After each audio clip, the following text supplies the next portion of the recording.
Halo, selamat datang kembali. Hari ini kita akan bahas bab 55 dari materi prinsip sukses yang pernah Anda bagikan. Judulnya, Jadilah Pribadi Berkelas. Menarik ya. Iya, menarik. Karena ini ada di bagian tentang membangun hubungan yang sukses. Jadi apa sih sebenarnya berkelas di sini? Kayaknya bukan cuma soal penampilan luar ya. Betul sekali. Sumber ini kayaknya banyak terinspirasi dari Dan Sullivan ya. Intinya, menjadi pribadi berkelas itu adalah semacam pilihan sadar. Pilihan sadar maksudnya? Pilihan sadar untuk membentuk hidup kita dan dampak kita ke orang lain. Jadi bukan soal status, tapi lebih ke tindakan dan pola pikir. Fokusnya pada menjadi, bukan cuma kelihatan berkelas. Oke. Menarik. Mari kita bedah deh kualitas-kualitas utamanya apa aja. Sumbernya mulai dari fondasi yang kuat nih, tanggung jawab penuh. Iya, tanggung jawab penuh. Dan ini bukan cuma soal tindakan kita sendiri loh. Oh ya, terus? Tapi juga atas dampak tindakan itu, terutama ke orang lain, gitu. Oke. Jadi nggak cuma saya melakukan ini, tapi juga apa efeknya ke sekitar. Tepat. Dan yang ditekankan itu, gimana pribadi berkelas melihat kegagalan.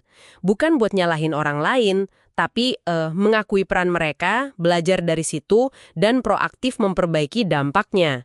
Akuntabilitas radikal gitu istilahnya. Akuntabilitas radikal. Ini jadi dasar hubungan yang kuat ya? Betul. Dan ini nyambung banget ke integritas. Terus menetapkan standar yang lebih tinggi buat diri sendiri. Standar yang mendorong pertumbuhan dan kontribusi. Jadi tanggung jawab dan integritas ini kayak pilar internalnya gitu ya. Terus gimana cara mereka berinteraksi sama dunia luar? Sumbernya bilang soal perspektif luas dan inklusif. Nah, itu dia. Ini bukan sekedar toleran ya, tapi lebih dalam. Pemahaman mendalam tentang kemanusiaan. Maksudnya gimana tuh? Mereka bisa lihat melampaui perbedaan gitu, ada belas kasih, tetap hormat meskipun lagi nggak setuju. Mereka mendekati tiap orang sebagai individu unik, bukan stereotip. Selalu cari cara buat memperkaya interaksi. Itu yang disebut memperluas makna kemanusiaan di sumbernya kan? Iya, bener banget. Terus ini nyambung ke ide meningkatkan kualitas pengalaman, sesuka banget bagian ini. Jadi bukan konsumen pasif, tapi jadi kreator aktif dalam interaksi. Contoh Four Seasons itu pas banget ya. Iya. Gimana tuh contohnya? Stafnya kan nggak cuma ngerjain tugas aja, tapi aktif cari cara buat menciptakan momen spesial yang nggak terduga buat tamu. Nah, pribadi berkelas itu bawa semangat yang sama dalam interaksi sehari-hari. Mereka nambahin keindahan, makna, atau keunikan, bikin orang lain merasa lebih baik setelah ketemu mereka. Jadi cipta energi, bukan penguras energi gitu ya? Persis.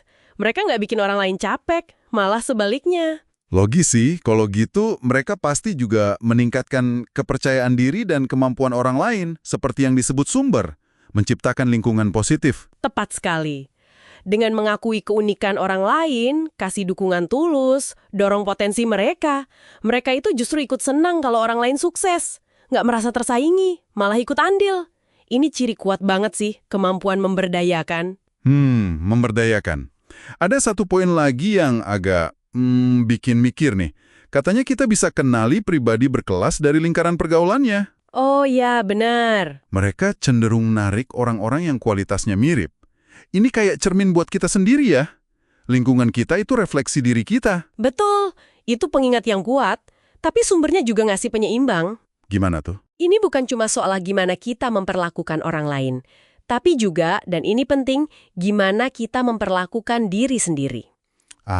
Memperlakukan diri sendiri, oke? Menetapkan standar pribadi yang tinggi, menghargai diri sendiri, itu bagian penting dari menjadi pribadi berkelas. Jadi ingat analogi soal kepala negara mau datang ke rumah? Haha, iya. Kita pasti siapin rumah sebaik mungkin kan?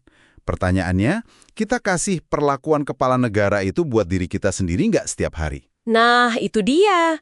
Menghargai ruang pribadi kita, waktu kita, kebutuhan kita. Ini bukan egois loh ya. Justru bentuk penghormatan diri. Iya, bentuk penghormatan diri yang, menurut sumber ini, malah akan narik respek dan peluang lebih baik dari luar. Oke, jadi kalau disimpulkan, menjadi pribadi berkelas versi sumber ini, itu wujud dari kualitas internal yang dalam ya.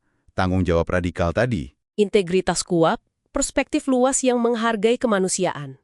Kemampuan aktif meningkatkan pengalaman dan memberdayakan orang lain. Dan juga standar penghormatan diri yang tinggi. Ini pilihan yang terus-menerus. Lalu, apa artinya ini semua buat Anda yang lagi dengerin? Ini semacam undangan ya untuk melihat kelas bukan sebagai sesuatu yang kita punya. tapi sesuatu yang kita pilih untuk jadi. Standar internal yang kita pegang teguh. Dan standar internal ini katanya kayak magnet ya, akan narik kualitas serupa dari lingkungan kita. Betul. Proses dua arah, mulai dari dalam diri. Sumber ini kan fokusnya pada menjadi pribadi berkelas. Nah, sebagai penutup, coba kita renungkan ini deh. Selain kita berusaha menjadi, gimana kalau Anda juga secara sadar mulai mencari dan belajar? Belajar dari siapa tuh? Dari orang-orang di sekitar Anda yang Anda anggap udah mewujudkan kualitas berkelas ini, gimana mengamati dan berinteraksi sama mereka bisa bantu percepat pertumbuhan kita? Menarik. Jadi belajar dari contoh nyata ya? Iya. Dan pertanyaan praktisnya mungkin satu standar berkelas kecil aja deh. Mungkin soal tanggung jawab, cara interaksi, atau cara menghargai diri sendiri, apa yang bisa Anda terapkan secara konsisten mulai hari ini.